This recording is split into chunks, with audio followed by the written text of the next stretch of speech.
think about what you're showing your child on a different angle. You're showing your child, you're worried about, okay, I'm breaking up my family, I'm weak, or I made some bad decisions. What about showing them how mom pushed through, bounced back? Yep. And yes, and showing them that mom can be happy and then is a better person because she's happy and working on herself and knows herself. Right. So that's another thing is like, I think sometimes we're so hyper-focused on what our agenda was, but that can change. That changes, and we have to be able to shift with that as well.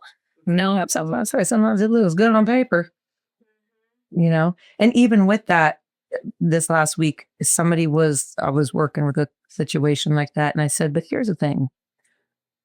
When you are authentic and you know that everything you're doing is out of integrity and out of love, and even the love of the person that you are no longer with, because at some point in time, that love was there. And especially if you have children, I said, but because you are continuing to be stable and consistent and solid and stepping back and putting the children first, and no matter what anybody says about you, because none of our business what people say about us, you are creating a space to where that other partner, ex-partner, whatever, is going to be better because they have to be, because it's a privilege, And so, yes, sustain that now. And yes, it hurts. And yes, it's weird.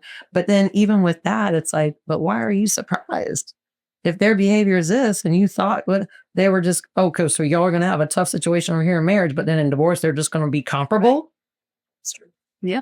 And I'm like, do what you need to do. Right. And do what you want to do. And, that's okay. Marriage is like, it's just what it is. It's no judgment. Because I think too, a lot of times, we sometimes feel that others are going to judge us for our decisions. And I always share, look, if that's the decision you want to make, own it.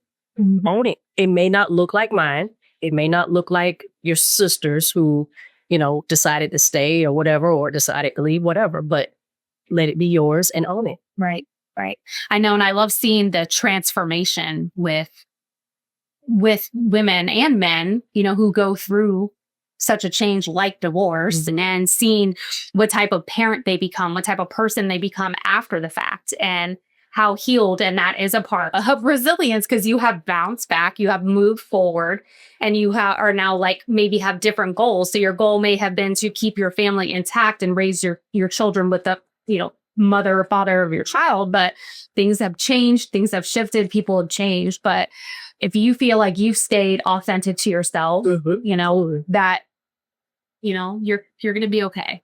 Yeah, absolutely. I know. It's funny. I was looking for some, because I have my little sayings, and you said something, and I was like, gosh, because it's something about decisions. And, if that's your decision, own it. And when I teach, moral and ethics and critical thinking, and that's really what I do with my college kids, is say, listen, I said, everybody's very surface. Everybody's very surface. Surface is fear. Surface is fear. I said, behaviors are what we see. And that, in psychology and everything else. But I said, I want y'all to really look at what's going behind.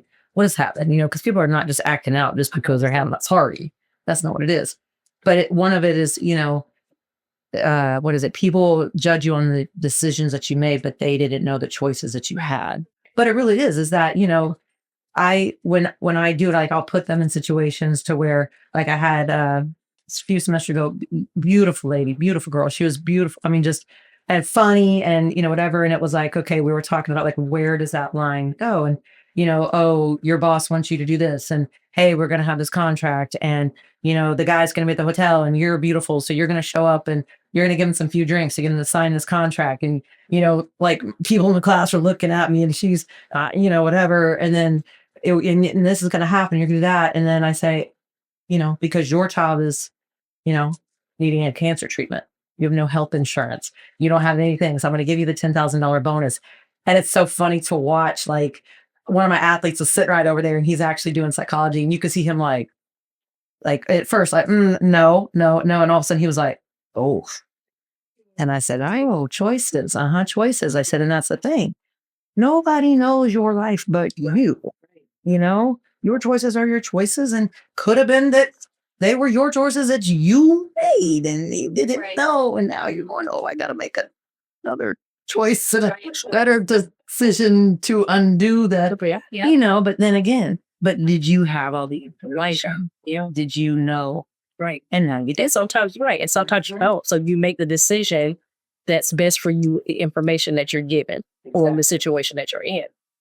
And then respecting the fact too, like, things will change. Something will, a ball can drop at any time in our lives in general, deaths, cancer, things like that. And it's like, so many things can change a situation. So like you said earlier too, everyone has a choice, and what you do with what you're given at that time, it's a choice, whether you're going to go this way, or straightforward. But we got to live with that.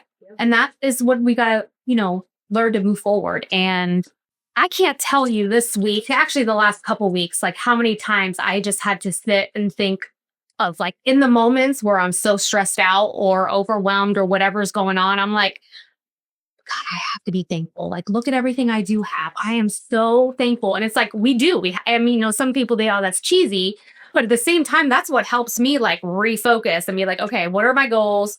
What do I have right now that I can be like, I didn't have this, what I'm in now 5 years ago. And so I feel like a lot of people have struggled with being with gratitude in general, especially when they're going through. The more thankful you are, the less anxious you are about what you don't have. Yeah, it's true. But you do have to, like you said, gratitude. Because if you are focused on things that you don't have, you are going to be more anxious. It's going to lead to other things. So sometimes I do the same thing. It's like, okay, what do I have? Right? I have my family. They're in good health. I'm able to come to work every day, make decisions that I need to help my clients make or help, I get to share in the fun with, friends or different things like that. So I know there are things that we want, but we can't always like harp on those things, or we just have to be grateful.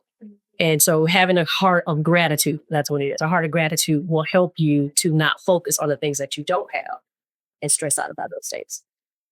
Well, then even with that, it's, and again, it's attitude of gratitude, which is, some of these little things, like you said, sound cheesy, but it really is.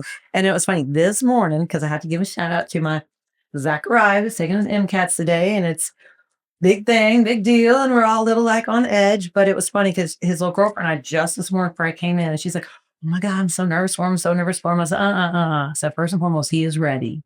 I said, he has overcome. So you talk about resilience, and y'all know my little bit of my life story and my boys and everything. And it was funny because this morning she was saying this, and I said, you know what? I said, Lex, I said, here's the funny thing. I said, we're talking about this. I said, we're talking about medical school.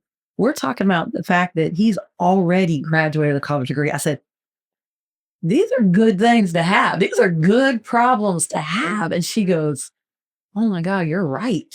Like, to know where he's come from, we've come from. I said, we're looking around going, you worried about medical school? Like, yeah, let's go. Talk about Let's resilience. go. Oh, yeah. Yes. Because sometimes we rise from the ashes. Phoenix, baby. College. Phoenix. yeah. And from the ashes. And that is one thing is, if you've noticed, especially like what we do, we're all like, leaders in some way to a team and to people. And even you as a professor too, you're like leading, with your students. But when people are not gratitude, it shows. Yeah. It shows all over them, like the way they behave, the way they look at things, how they speak. I've noticed that so tremendously, that a lot of people, when they lack gratitude in their life, it's like almost like it's hard to be around these people. Because here's the thing, you can't be selfish and happy at the same time. I think it affects your life in so many different ways. And just the presence of people who lack gratitude, I think it'll affect them. Like, if you're you want a new job, if you're looking for a relationship, if you're looking for, to be a better parent, whatever it is, if you go back at just something simple, like, what are you thankful for? Have some gratitude in your day when you wake up that morning. It can change your perspective and your outlook throughout that day. I believe that. And sometimes people need help, like getting to that point. And so, I know that you all do as well. And, I teach them that, and it like, just, okay, take a deep breath, reflect on the things that are, and And sometimes they don't even realize it until you tell them, and I'm like, oh, right, yeah, that's good, that's good. And it does start to change their mindset. They start to have a shift. So yeah, that is very important.